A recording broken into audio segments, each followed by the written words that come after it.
আসসালামু আলাইকুম ভিউয়ার্স, কেমন আছেন সবাই? আশা করছি সবাই ভালো আছেন। আমি আলহামদুলিল্লাহ ভালো আছি। নতুন আরেকটি ব্লগ নিয়ে আপনাদের মাঝে চলে আসলাম। তো দেখতেই পারতেছেন সকালে ঘুম থেকে উঠেই হচ্ছে আমার প্রত্যেক দিনের কাজ এটাই থাকে যে কাপড় নাড়া থেকে শুরু করে আর কি অন্যান্য কাজ। তো সেটা তো জানেনই, যতটুকু সম্ভব ততটুকুই আপনাদের মাঝে শেয়ার করার চেষ্টা করি। তো রাখতে হচ্ছে এই কাপড়গুলো ধুয়ে নিয়েছিলাম। যেহেতু বিকেল থেকেই হচ্ছে গতকাল বিকেল থেকেই অনেক বৃষ্টি হইতেছিল। তো সারারাতই হচ্ছে বৃষ্টি হয়েছে। তো সেজন্য ভেবেছিলাম হয়তোবা সকালেও বৃষ্টিই থাকবে। তো সেজন্যই আরকি রাতেই ধুয়ে নিয়েছিলাম। তো আলহামদুলিল্লাহ সকালের ওয়েদারটা মোটামুটি ভালো। তো ভালো হলেও আকাশ কিন্তু মেঘলা, মেঘলা মানে সেরকম রোদও নেই।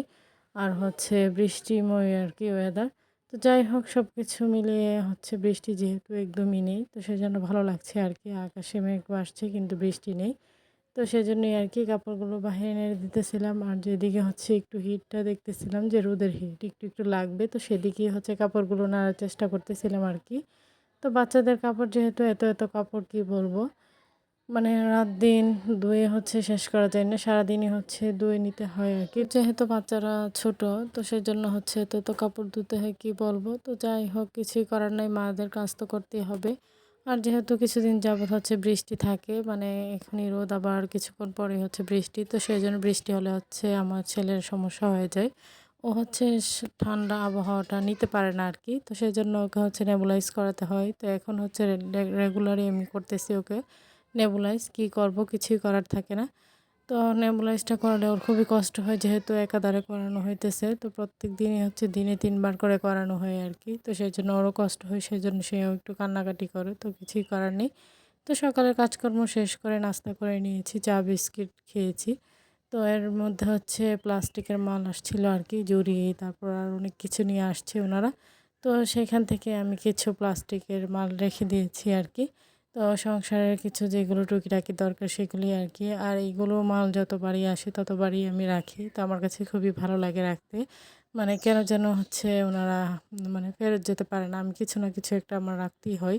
তো যাই হোক এখানে অনেকগুলো জুড়ি নিয়েছি আরকি। তো দেখতেই পারতেছেন। তো এরকম ছোট বড় অনেক কিছু মিলিয়ে রেখেছি। তো মেয়ে তো এখনও আসেনি, সে এখনও তার নানু বাড়িতেই। তো সে হচ্ছে বাড়িতে থাকলে সে অনেক কিছু রাখতো যেহেতু এখানে ছোটোখাটো অনেক কিছুই আছে। তো আমিও মেয়ের জন্য কিছু নিয়েছি আরকি। তো এখানে হচ্ছে আমি বড় ২ টা জুড়ি নিয়েছি আর মাঝারি সাইজেরও নিয়েছি এবং ছোট সাইজেরও নিয়েছি। তো আমার হচ্ছে এই জুড়িটা নিয়েছি, বাচ্চাদের ফল রাখতে হয়। তো সেজন্যই আরকি এই জুড়িটা নিয়েছি। তো এটা কিন্তু খুবই সুন্দর, কি বলবো? যাই হোক সেই সাথে অনেক মজবুত ছিল আরকি। তো সেজন্য আমার কাছে খুবই ভালো লেগেছে আর কালারটাও ভালো লেগেছে আরকি। সবকিছু মিলিয়ে আর বিশেষ করে এই বউলটা তো দেখতেই পারতেছেন। তো এটাই হচ্ছে মেয়ের জন্য নিয়েছি আরকি। তো প্রত্যেকটা জিনিসই আমার খুবই ভালো লেগেছে। তো আপনাদের কাছে কেমন লেগেছে অবশ্যই কমেন্ট করে জানাবেন। তো এখানে হচ্ছে নতুন জুড়িতে হচ্ছে গাছ থেকে বিলম্ব পেড়ে নিয়েছি আরকি। তো দুপুরে রান্নার জন্য এখানে হচ্ছে বিলম্ব পেড়ে নিল। তো গাছ থেকে ফল পেড়ে হচ্ছে সেটা রান্না করা। তো সেটার কিন্তু মজা আলাদা। তো যাই হোক এইখানে আমরা হচ্ছে এই তো দুপুর রান্নার আয়োজন শুরু করে দিয়েছি। তো আজকে রান্না হচ্ছে পুঁইশাক ভাজি আর হচ্ছে মাছ ভুনা আরকি আর বিলম্ব দিয়ে ডাল রান্না। তো এগুলি আরকি আজকের দুপুর রান্না-বান্না। তো এদিকে হচ্ছে দোকানের খাবারটাও দেওয়া হয়ে গিয়েছে। তো এরপর হচ্ছে আমি ভিডিও ক্লিপটা নিয়েছিলাম। যার জন্য অল্প দেখা যাচ্ছে আরকি। যাই হোক তো এখানে হচ্ছে আমরা যারা আছি মেয়েরা আমরাই খাবো। তো ওনাদেরগুলো তো দিয়েই দিলাম। মানে আপনাদের ভাইয়া, আমার ভাসুর, দেবর প্রত্যেকেরই খাবার হচ্ছে দোকানে দেওয়া হয়ে গেল। তো এখানেই তো বিলম্ব দিয়ে গাছ থেকে পেড়ে বিলম্ব দিয়ে হচ্ছে ডালটা রান্না করা হয়েছে। আর দুপুরে ডাল হচ্ছে একটু টক জাতীয় দিয়ে খেলেই ভালো লাগে। তো যাই হোক বিকেলবেলা হঠাৎ করে আবার বাতাস বইতেছিল আর সেই সাথে পুরো আকাশ অন্ধকারে ছেয়ে গিয়েছে। মানে বৃষ্টি হওয়ার সম্ভাবনা এটাই বেশি। তো সেজন্যই বাহির থেকে সব কাপড়গুলো নিয়ে চলে আসলাম। তো এত কাপড় যাই হোক হচ্ছে দুপুরে একটু রোদ উঠেছিল যার জন্য এতগুলো কাপড় শুকিয়ে গিয়েছে। আর ভেজা কাপড় কিন্তু ঘরের মধ্যে নাড়লেও হচ্ছে কীরকম যেন একটা দুর্গন্ধ ছড়ায়। যাই হোক এদিকে আমি একটু হচ্ছে প্রকৃতি অনুভব করতেছিলাম। আমার কাছে খুবই ভালো লাগে। তো সেজন্য আরকি আমি একটু বাড়ির পাড়ের মধ্যে একটু দাঁড়িয়ে বাতাসগুলো আরকি অনুভব করতেছি। যাই হোক এদিক থেকে দেখতেছিলাম আরকি। তো সবার কাছে আমার ছোট্ট একটি রিকোয়েস্ট, কেউ স্কিপ করবেন না। ভিডিও দেখে যদি ভালো লেগে থাকে পুরো ভিডিওটি দেখে নেবেন এবং লাইক, কমেন্ট, শেয়ার করে দিবেন। আমার ছোট্ট চ্যানেলটিকে সাবস্ক্রাইব করে বেল আইকনটি বাজিয়ে দিবেন। তো এই তো বিকেলবেলা হচ্ছে যাদের নিয়ে বসছি পেয়ারা খেতে, তো এই পেয়ারাগুলো হচ্ছে ফ্রিজে রেখে দেওয়া হয়েছিল আর কি। তো বাবার বাড়ি থেকে যে নিয়ে আসছিল সেই পেয়ারাগুলোই, তো এখনও হচ্ছে নরম হয়নি, শক্তই আছে ফ্রিজে রেখে দেওয়ার জন্য।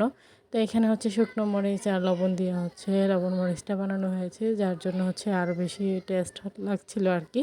যাই হোক, সন্ধ্যাবেলা তো বাবার বাড়ি থেকে যেই কাঁঠাল নিয়ে আসছিল, তো এখানে আমার জায়ের বাবার বাড়ি থেকেও নিয়ে আসছিল।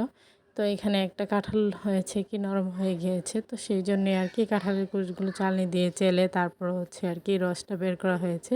তো এটা দিয়ে এখন হচ্ছে মজাদার পিঠা বানানো হবে। তো কী পিঠা বানানো হবে সেই পর্যন্ত আশা করছি সাথেই থাকবেন এবং পুরো ব্লগ জুড়ে থাকবেন। তো এই তো এখানে হচ্ছে আটা, চিনি আর হচ্ছে কাঁঠালের রসটা দিয়ে আর কি মাখিয়ে তারপরে এই পিঠাটা বানাবো। তো দেখতে থাকেন কী পিঠা বানানো হয়। তো যাই হোক, এরকমভাবে নরম হয়ে গেলে কাঁঠাল মানে এরকমভাবে পিঠা বানিয়ে নিলে হচ্ছে কাজে লেগে যায় আর খেতেও বেশ ভালো লাগে। আর এই পিঠাগুলো খেতে কিন্তু অসম্ভব মজাদার, মানে কি বলবো, যারা হচ্ছে বানিয়ে খান তারা তো অবশ্যই বলতে পারবেন। যাই হোক, এই পিঠাগুলো কিন্তু কলা দিয়ে তারপর তালের রস, কাঁঠালের রস এগুলো দিয়ে কিন্তু বানালে ভালোই লাগে। যাই হোক, এদিকে হচ্ছে সন্ধ্যার নাস্তার জন্য আমরা এই পিঠাটা বানিয়ে নিতেছি। তো এখানে আমার এক বাস্তি আসছিল, তো চাচাতো বাস্তি, ওকে নিয়ে একটু গল্প করতেছিলাম আর এদিকে কাজ করতেছিলাম। তো সব কিছু মিলিয়ে ভালোই লাগছিল। আর সবাই সন্ধ্যাবেলা বসে একটু গল্প করা, সেই সাথে একটু হালকা পাতলা নাস্তা করা, সব কিছু মিলিয়ে ভালো লাগে। ফাইনালি পিঠা বানানো শেষ, তো দেখতেই পারতেছেন একদম পাতিল ভর্তি করে তো পাতিল নিয়ে বসেছি। তো এই পিঠাগুলো কিন্তু দেখতে যেমন সুন্দর, ভিতরটা আরও বেশি সফট, কি বলবো। যাই হোক, সবাই মিলে খাইতেছিলাম, তো আর ভিডিও ক্লিপ নিতে পারিনি।